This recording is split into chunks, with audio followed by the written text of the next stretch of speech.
നമ്മൾ കഴിഞ്ഞ 2 വീഡിയോകളിൽ ഡിസ്കസ് ചെയ്തത് പ്രധാനമായിട്ട് വി കുഞ്ഞികൃഷ്ണൻ ഉയർത്തിയ ആരോപണം, അഴിമതി ആരോപണം. അത് നിസ്സാര കാര്യമല്ല. രക്തസാക്ഷിയുടെ ഫണ്ട് തട്ടിച്ച കേസാണ്. അത് ഒരു ഭാഗത്ത്. കണ്ണൂരെ കലാപമാണ്. കണ്ണൂരെ കലാപത്തിൻ്റെ സെക്കൻഡ് സ്റ്റേജ് തുടങ്ങുന്നത് ടി.കെ. ഗോവിന്ദനാണ്. ടി.കെ. ഗോവിന്ദൻ ഉയർത്തുന്ന വിഷയം സ്വജനപക്ഷപാതമാണ്. അഴിമതി കഴിഞ്ഞു സ്വജനപക്ഷപാതത്തിലേക്ക് വന്നു. എന്നാൽ പാലക്കാട് വ്യത്യസ്തമായൊരു ആരോപണമാണ് പി.കെ. ശശി പറയുന്നത്. പി.കെ. ശശി പറയുന്നത് പാലക്കാട്ടെ കമ്മ്യൂണിസ്റ്റ് പാർട്ടി ഓഫ് ഇന്ത്യ മാർക്സിസ്റ്റിൻ്റെ സെക്രട്ടറി അവിടുത്തെ സ്പിരിറ്റ് കടത്തുന്നതിന് നേതൃത്വം കൊടുക്കുന്ന ആളാണ്. അതായത് ഒരു അധോലോക സംഘത്തിൻ്റെ ആളാണ് അവിടുത്തെ പാർട്ടിയുടെ ജില്ലാ സെക്രട്ടറി എന്നാണ്. പി.കെ. ശശി KTDC ചെയർമാനായിട്ടിരുന്ന ആളാണ്. അദ്ദേഹത്തിൻ്റെ പേരിൽ തന്നെ ആരോപണങ്ങളൊക്കെ ഉണ്ടായിട്ടുണ്ട്. മറ്റേ 2 പേരിൽ നിന്ന് വ്യത്യസ്തനാണ് പി.കെ. ശശി, ഞാൻ സമ്മതിക്കുന്നു. പക്ഷേ പി.കെ. ശശി ഉയർത്തിയിരിക്കുന്ന ഒരു കുന്തമുന നിസ്സാരമായൊരു കാര്യമല്ല. പാലക്കാട് നമുക്കൊക്കെ അറിയാവുന്ന പോലെ സ്പിരിറ്റ് മാഫിയയ്ക്ക് വലിയ സ്വാധീനമുള്ളൊരു സ്ഥലമാണ്. അവരുടെ ഒരു പേറ്റനാണ് CPMൻ്റെ ജില്ലാ സെക്രട്ടറി എന്ന് പറയുമ്പോൾ അത് പാലക്കാടെ സംബന്ധിച്ചിടത്തോളം അത് വളരെ ഗൗരവമുള്ളൊരു വിഷയമാണ്. ഇത് ഇത്തരം മാഫിയകളുടെ കയ്യിലെ ഉപകരണമായി മാറിയിരിക്കുന്ന മറ്റ് സെക്രട്ടറിമാർ, ജില്ലാ സെക്രട്ടറിമാർ പാർട്ടിക്കോ മറ്റു പാർട്ടികൾക്കോ ഉണ്ടെങ്കിൽ അവർക്ക് കൂടിയുള്ളൊരു മുന്നറിയിപ്പല്ലേ ഈ പി.കെ. ശശിയുടെ നിലപാട്? അദ്ദേഹം സൂചിപ്പിക്കേണ്ടത് ഈ കണ്ണൂരിൽ നിന്ന് ഇപ്പം വന്നിരിക്കുന്ന നേതാക്കന്മാരുടെ ഒരു സ്വഭാവശുദ്ധി അതൊന്നും അവകാശപ്പെടാവുന്ന ഒരാളാണ് പി.കെ. ശശി എന്ന് ഞാൻ വിശ്വസിക്കുന്നില്ല. പി.കെ. ശശിക്കെതിരെ ഒരുപാട് ആരോപണങ്ങൾ വന്നിട്ടുണ്ട്. പി.കെ. ശശി ആരോപണ വിധേയനാണ് എന്ന് തന്നെയാണ് ഇപ്പോഴും ഞാൻ വിശ്വസിക്കുന്നത്. പക്ഷെ പി.കെ. ശശി ഉന്നയിച്ചിട്ടുള്ള ആരോപണം എന്ന് പറയുന്നത് അത് വളരെ ആഴത്തിലുള്ള ഒരു സംഭവമായിട്ട് നമ്മളതിനെ കാണണമെന്ന് എനിക്ക് തോന്നുന്നു. പി.കെ. ശശി ഉന്നയിച്ചിരിക്കുന്ന ആരോപണം എന്ന് പറഞ്ഞാൽ എന്താണ്? ആരോപണം എന്ന് പറയുന്നത് പാർട്ടിയുടെ ജില്ലാ നേതൃത്വം നിക്ഷിപ്ത താല്പര്യക്കാർക്ക് വഴങ്ങിയാണ് പാർട്ടി കൈകാര്യം ചെയ്തുകൊണ്ടിരിക്കുന്നത്. ഇതാണ് അയാളുടെ. അത് സ്പെസിഫിക് ആയിട്ട് അയാൾ പറയുന്നത് സ്പിരിറ്റ് മാഫിയായിട്ട് ഉള്ള ബന്ധമാണ്. ഇത് യഥാർത്ഥത്തിൽ പാലക്കാട് മാത്രം ഒതുങ്ങി നിൽക്കുന്ന ഒരു വിഷയമാണ് എന്ന് എനിക്ക് തോന്നുന്നില്ല. ഈ കണ്ണൂരിലുള്ള 2 വ്യത്യസ്ത നേതാക്കന്മാര് കണ്ണൂർ പാർട്ടിയിലെ 2 വ്യത്യസ്ത തെറ്റായ പ്രവണതകളെയാണ് അഡ്രസ്സ് ചെയ്യുന്നതെങ്കിൽ പി.കെ. ശശി പാലക്കാട് നേതൃത്വത്തെക്കുറിച്ചിട്ട് മാത്രമാണ് പറയുന്നതെങ്കിൽ പോലും CPMന്റെ സംസ്ഥാന തലത്തിലുള്ള നേതൃത്വത്തിന്റെ ഒരു അപജയത്തിലേക്ക് വിരൽ ചൂണ്ടുന്ന ഒരു ആരോപണമാണ് പി.കെ. ശശി ഉന്നയിച്ചിരിക്കുന്നത് എന്ന് നമ്മൾ കണ്ടത്. ഇപ്പൊ പി.കെ. ശശി പറയുന്നത് സ്പിരിറ്റ് മാഫിയയുമായിട്ടുള്ള ബന്ധമാണ് പറയുന്നതെങ്കിലും ബ്രോഡ്ലി സ്പീക്കിംഗ് പാലക്കാടത്തെ പാർട്ടി നിക്ഷിപ്ത താല്പര്യങ്ങൾ സംരക്ഷിക്കുന്ന ഒരു സംവിധാനമാണ് എന്നുള്ളതാണ് അയാളുടെ ആരോപണം. ഇത് ശരിക്കും പാലക്കാട് മാത്രം ഒതുങ്ങി നിൽക്കുന്നതല്ല. മറ്റ് ജില്ലകളിലെ പാർട്ടി നേതൃത്വമായിട്ട് ബന്ധപ്പെട്ടും ഒക്കെ ഈ ആരോപണങ്ങൾ ഉയരുന്നുണ്ട്. ഇപ്പം ഇടുക്കി ജില്ലയിലെ പാർട്ടിയുടെ നേതൃത്വത്തിലിരിക്കുന്ന CV വർഗീസ് എന്ന് പറയുന്നത് അവിടുത്തെ ഏറ്റവും വലിയ ഭൂമി കയ്യേറ്റക്കാരനും ഏറ്റവും വലിയ മാഫിയയും ഏറ്റവും വലിയ നിശ്ചിത താല്പര്യക്കാരനാണെന്നുള്ള ആരോപണം അവിടുത്തെ പാർട്ടി അണികളുടെ വ്യാപകമായിട്ടുണ്ട്. ഇപ്പം ഈ മണിക്ക് ശേഷം വന്ന ആളുണ്ട് CV വർഗീസ്. അപ്പം അതുപോലെ പി.കെ. ശശി ഉയർത്തിയിരിക്കുന്ന വിഷയം എന്ന് പറയുന്നത് ഈ പാർട്ടി പൊതുവിൽ ഇപ്പോൾ നേരിടുന്ന ഒരു തെറ്റായ പ്രവണതയിലേക്കാണ് അത് വിരൽ ചൂണ്ടുന്നത്. ശരിക്കും പി.കെ. ശശി ഉന്നയിച്ചിട്ടുള്ള വിഷയങ്ങൾ ശരിക്കും പാലക്കാട് കേന്ദ്രീകൃതം മാത്രമാണെന്ന് ഞാൻ വിശ്വസിക്കുന്നില്ല. അതിൻ്റെ അനുരണനങ്ങൾ മറ്റ് ജില്ലകളിലും ഒക്കെ ഉണ്ട്. പക്ഷെ അവിടങ്ങളിലൊക്കെ ഉള്ള ഇത്തരം തെറ്റായ പ്രവണതകൾ അവിടെയൊക്കെ ശരിക്കും പോളറൈസ് ചെയ്യപ്പെടുന്നില്ല എന്നുള്ളതാണ് പ്രധാനപ്പെട്ട പ്രശ്നം. കാരണം എന്ന് വെച്ചാൽ ഈ എതിരഭിപ്രായങ്ങളും അമർഷങ്ങളും രോഷങ്ങളും പ്രതിഷേധങ്ങളും ഒക്കെ ഉണ്ടെങ്കിലും അതിനെ ഒന്ന് സ്പീർഹെഡ് ചെയ്യാനായിട്ട് ഒരു ലീഡർഷിപ്പ് എന്ന് പറയുന്നത് പ്രധാനപ്പെട്ട ഒരു കാര്യമാണ്. ഇപ്പോൾ ഉദാഹരണത്തിന് ഇപ്പോൾ VS 2016 VS രോഗബാധിതനായി പോയി. യഥാർത്ഥത്തിൽ പാർട്ടിയിൽ വിഭാഗീയത തീരുകയാണോ ഇപ്പോൾ ചെയ്തിട്ടുള്ളത്? അല്ല, വിഭാഗീയത പാർട്ടിയിൽ വ്യാപകമാണ്. പക്ഷെ അതെടുത്ത് പോളറൈസ് ചെയ്ത് കൊണ്ടുപോകാനായിട്ട് ഒരു സംബഡി ടു ലുക്ക് അപ്പോൺ എന്ന് പറഞ്ഞ സംഭവമില്ല. മനസ്സിലായി? അവിടെയാണ് പി.കെ. ശശിക്കെതിരായിട്ട് ഒരുപാട് ആരോപണങ്ങൾ വന്നിട്ടുണ്ടെങ്കിൽ പോലും പി.കെ. ശശിക്ക് ഈ ആലപ്പുഴയിലുള്ള ഈ നിക്ഷിപ്ത താല്പര്യക്കാർക്കെതിരെ പ്രവർത്തിക്കുന്ന മുഴുവൻ ആളുകളെയും അയാൾക്ക് പോളറൈസ് ചെയ്യിപ്പിച്ച് അയാൾക്ക് ഒരു ലീഡർഷിപ്പ് റോൾ എടുത്ത് കൊണ്ടുപോകാൻ കഴിയും. ഇപ്പോൾ ഉദാഹരണത്തിന് പാലക്കാട് ജില്ലയിലെ ഏറ്റവും പ്രധാനപ്പെട്ട ഒരു കേന്ദ്രമാണ് കൊഴിഞ്ഞാമ്പാറ. കുഞ്ഞാമ്പാറയിലാണ് അവിടെ ഏറ്റവും വലിയ പിന്നെ എതിർപ്പ് ഉയർന്നു വന്നിട്ടുള്ളത്. അവിടെ കഴിഞ്ഞ പഞ്ചായത്ത് തെരഞ്ഞെടുപ്പിൽ അവർ ജയിച്ചു, ഈ പഞ്ചായത്ത് തെരഞ്ഞെടുപ്പിലും അവർ ജയിച്ചു. മനസ്സിലായി. അപ്പം ആ സെറ്റുകാരെയല്ല, അതുപോലെ തന്നെ മണ്ണാർക്കാടുള്ള ഒരു വലിയ സെറ്റുണ്ട്, ഈ സെറ്റുകാരെയെല്ലാം അയാൾക്ക് ഒരുമിച്ച് കൊണ്ടുവരാൻ കഴിഞ്ഞു എന്നുള്ളതാണ് പ്രധാനപ്പെട്ടത്. അതുപോലെ തന്നെ പാലക്കാട് ഈ നിശബ്ദമായി കിടന്നിരുന്ന വലിയൊരു VS വിഭാഗമുണ്ട്. കാരണം VS പിണറായി സമരം നടന്നിരുന്ന സമയത്ത് ഏറ്റവും പ്രധാനപ്പെട്ട ഒരു പോരാട്ട ഭൂമിയായിരുന്നു പാലക്കാട്. അന്ന് ഉണ്ടായിരുന്ന പ്രധാനപ്പെട്ട ആളുകളെല്ലാം ഇന്ന് പിണറായിയുടെ ആളുകളായി മാറി. ഇപ്പൊ NN കൃഷ്ണദാസ്, ഈ പറഞ്ഞ അവിടുത്തെ മലമ്പുഴ MLA A പ്രഭാകരൻ, അവരെല്ലാവരും VSന്റെ മുന്നണി പോരാളികളായിരുന്നു. അവരെല്ലാവരും ഇന്ന് പിണറായിയുടെ പക്ഷത്തേക്ക് പോയി. പക്ഷെ പോയെങ്കിലും VSന്റെ സമര പോരാട്ടങ്ങൾക്ക് ഊർജം കൊടുത്തുകൊണ്ടിരുന്ന ലക്ഷക്കണക്കിന് സാധാരണ പാർട്ടി അണികൾ പാലക്കാടുണ്ടായിരുന്നു. അവരെല്ലാവരും നിശബ്ദരായി കിടക്കുകയായിരുന്നു. അവരെ സംബന്ധിച്ചിടത്തോളം അവർക്ക് പൂർണ്ണമായി യോജിക്കാൻ കഴിയാത്ത ഒരാളാണ് ശശിയെങ്കിൽ പോലും അവരൊരു റിലേറ്റീവായിട്ട് കണ്ടുകൊണ്ട് അവർ ശശിക്കൊപ്പം അവിടെ വന്നിരിക്കുകയാണ്. മനസ്സിലായി. അത് പാലക്കാട് ജില്ലയിലെ തെരഞ്ഞെടുപ്പിനെ വളരെ ദോഷകരമായി ബാധിക്കും CPM-ന്. പാലക്കാട് ടൗണിൽ മാത്രമല്ല, മണ്ണാർക്കാട് പോലുള്ള പ്രദേശം, കൊഴിഞ്ഞാമ്പാറ പോലെയുള്ള ഗ്രാമീണ മേഖലകൾ, ആ ഗ്രാമീണ മേഖലകളിലൊക്കെ തന്നെ CPM-നെതിരായിട്ടുള്ള പുതിയൊരു പോർമുഖം തുറക്കാൻ ആരോപണ വിധേയനാണെങ്കിൽ പോലും ശശിക്ക് കഴിഞ്ഞിട്ടുണ്ട് എങ്കിൽ അതിൻ്റെ കാരണം പാലക്കാട് ജില്ലയിലെ പാർട്ടി നേതൃത്വം പരിപൂർണമായി നിക്ഷിപ്ത താല്പര്യക്കാർക്കും ഈ സ്പിരിറ്റ് മാഫിയക്കും ഒക്കെ കീഴടങ്ങി എന്നുള്ളതാണ്. അല്ല, ഇപ്പം താങ്കൾ പറഞ്ഞ പോലെ ഇതിനെ സ്പീർ ഹെഡ് ചെയ്യാൻ ഇപ്പം ശശി വന്നു, ആരോപണ വിധേയനാണ്. അതേസമയം കണ്ണൂരെ സംബന്ധിച്ചിടത്തോളം V കുഞ്ഞികൃഷ്ണൻ വന്നു, TK ഗോവിന്ദൻ വന്നു. ഇതൊക്കെ തികച്ചും ആകസ്മികമായിട്ട് വന്നതാണ്. നമ്മൾ ഒരു കൊല്ലം മുമ്പ് ചിന്തിച്ചാൽ ഇങ്ങനെ വരുമോ എന്ന് ചോദിച്ചാൽ അസംഭവമായിട്ട് തോന്നുമായിരുന്നു. കാരണം കണ്ണൂരൊക്കെ ഇങ്ങനെ ഒരു വിപ്ലവം ഉണ്ടാകുമെന്ന് നമുക്ക് പറയാൻ പറ്റുമായിരുന്നില്ല. എന്ന് പറഞ്ഞാൽ ഈ നേതാക്കന്മാരൊക്കെ സാഹചര്യത്തിൻ്റെ സൃഷ്ടിയാണ്. അപ്പോൾ ഇത്തരം സാഹചര്യം, അതായത് മദ്യത്തിൻ്റെ മാത്രമല്ല, മണൽ കടത്തുന്നതിന് നേതൃത്വം കൊടുക്കുന്ന ആളുകളുണ്ട്, മദ്യമാഫിയയുടെ വേറെ ആളുകളുണ്ട്, ക്വാറി മാഫിയയുടെ ആളുകളുണ്ട്. ഇതൊക്കെ പല ഈ മാഫിയകളെ പാർട്ടി നേതൃത്വവുമായിട്ട് കണക്ട് ചെയ്ത് പറയാൻ തുടങ്ങിയിട്ട് കേട്ടിട്ട്, ആരോപണങ്ങൾ കേട്ടിട്ട് നാളുകളേറെയായി. എന്തായാലും ശരി, ഇത് ഓരോ ജില്ലയിലും ഓരോ വ്യത്യസ്തമായ വിഷയമാണ്. സമാന സ്വഭാവമുള്ള ചില വിഷയങ്ങൾ കൊല്ലം ജില്ലയിലുണ്ടായിരുന്നു, അതേ വിഷയങ്ങൾ തന്നെ ട്രിവാൻഡ്രം ജില്ലയിലുണ്ടായിരുന്നു, ആലപ്പുഴ ജില്ലയിലുണ്ടായിരുന്നു, പത്തനംതിട്ട ജില്ലയിലുണ്ടായിരുന്നു. പല ജില്ലകളിൽ ഇത്തരം ആരോപണങ്ങളൊക്കെ ഉണ്ടായിട്ടുള്ളതാണ്. അപ്പോൾ ഈ ജില്ലകളിലൊക്കെ ഇത്തരം അനാശാസ്യമായ പ്രവണതകൾ പാർട്ടിയിൽ വന്നാൽ അതിനെതിരെ പൊരുതാനുള്ള ആളുകൾ ആ സാഹചര്യത്തിൻ്റെ സൃഷ്ടിയായിട്ട് വളർന്നു വന്ന് ഒരു ഫൈറ്റിലേക്ക് നീങ്ങും എന്ന് താങ്കൾ കരുതുന്നുണ്ടോ? അല്ല, അങ്ങനെയാണത്. അതായത് ഈ പാർട്ടിയുടെ ജീർണതയെ അപജയത്തെക്കുറിച്ചിട്ടൊക്കെ ഞങ്ങളെപ്പോലുള്ള, ഞാൻ ഉമേഷ് ബാബുവിനെ പോലുള്ള ആളുകളൊക്കെ ചർച്ച ചെയ്യാൻ തുടങ്ങിയിട്ട് വർഷങ്ങൾ കഴിഞ്ഞു.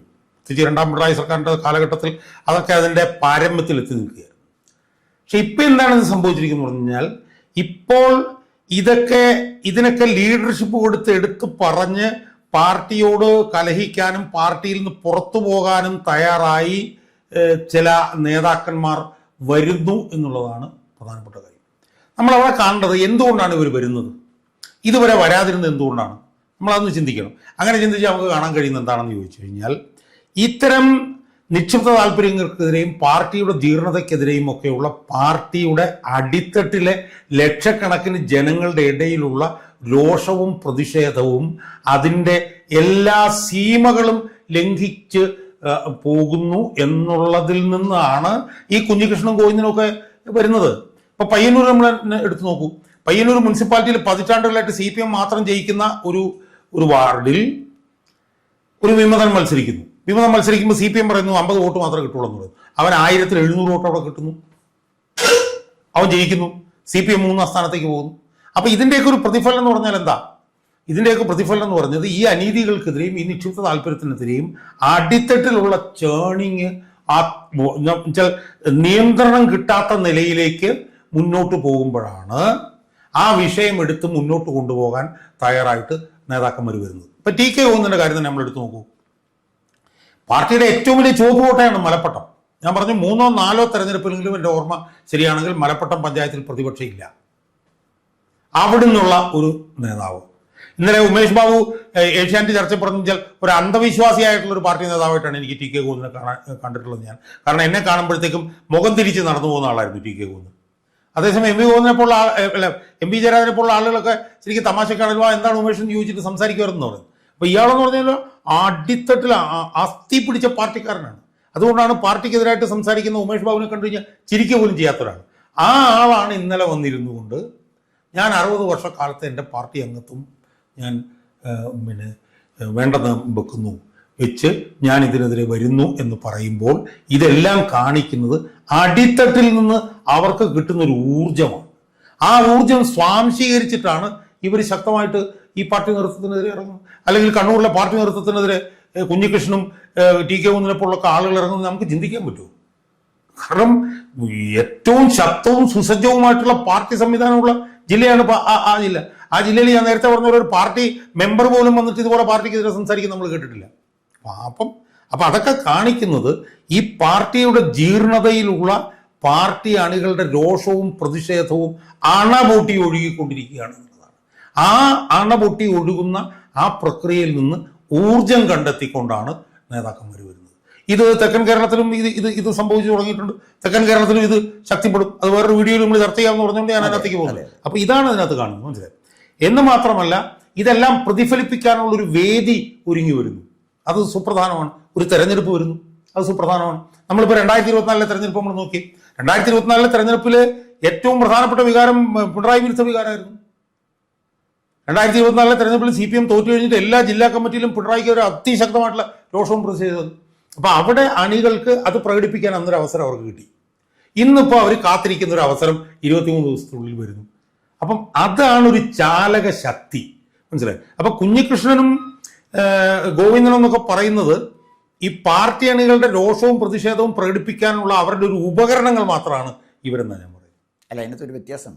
ഇപ്പോൾ കണ്ണൂർ താങ്കൾ പറഞ്ഞ പോലെ തന്നെ ഇപ്പോൾ ടി കെ ഗോവിന്ദൻ അന്ധവിശ്വാസിയായ വിശ്വാസി എന്നാണല്ലോ, പിന്നെ പാർട്ടി വിശ്വാസി എന്നാണ് പറഞ്ഞത്. അതുപോലെ തന്നെ പിന്നെ വി കുഞ്ഞികൃഷ്ണൻ, അവരൊക്കെ അടിയുറച്ച കമ്മ്യൂണിസ്റ്റുകാരായിരുന്നു. അവരുടെ ഭാഗത്തുനിന്ന് ഉണ്ടായൊരു പ്രതികരണമാണ്. പക്ഷെ പാലക്കാട് ഉണ്ടായൊരു പ്രതികരണം എന്ന് വെച്ചാൽ PK ശശി അതർവൈസ് ആരോപണ വിധേയനായിട്ട് നിൽക്കുന്ന ഒരാളാണ്. അപ്പോൾ ആരോപണ വിധേയനായ ഒരാൾ പോലും കമ്മ്യൂണിസ്റ്റ് പാർട്ടിക്കെതിരെ ഫൈറ്റ് ചെയ്യാൻ വരുന്നു. ആ ആളിനോടൊപ്പം തന്നെ ഫൈറ്റ് ചെയ്യാൻ ആളുകൾ ഇറങ്ങുന്നു. അതാണ് പ്രശ്നം. അപ്പോൾ അതൊരു മാർക്സിസ്റ്റ് പാർട്ടിയിലെ പാലക്കാടുണ്ടായ ഒരു ആഭ്യന്തര പ്രശ്നത്തിൻ്റെ ഭാഗമായി അതിനൊരു താത്വിക അടിത്തറ കൊടുക്കാനില്ല. അതേസമയം വി കുഞ്ഞികൃഷ്ണൻ പറഞ്ഞതിനും പിന്നെ ടി കെ ഗോവിന്ദൻ പറഞ്ഞതിനും നമുക്കൊരു ഫിലോസഫി ഉണ്ട്, ഒരു നിലപാടുണ്ട്.